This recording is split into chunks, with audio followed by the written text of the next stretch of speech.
Nega ba'zi yuklar tekshirilmay o'tadi, boshqalari esa ochiladi?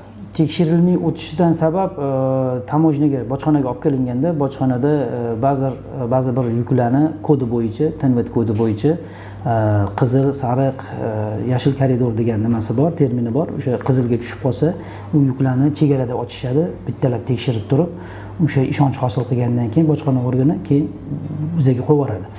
U yoqdan kelib turib, bu yoq boshqa o'sha punkt назначения kelgandan keyin yana boshqatdan dosмотр qilinadi. O'shani hisobiga ushlanib qoladi. Bahodir aka, yo'qolgan yuklar aslida qayerga ketadi? Ikki xil, meni fikrim bo'yicha ikki xil javob bor.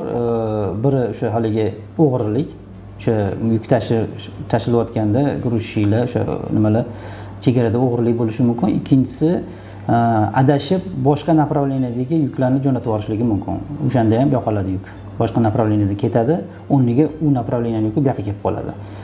Uni keyin biz harakat qilib bo'lsa ham topa olmaganmiz, shunaqa faktorlar bo'lgan.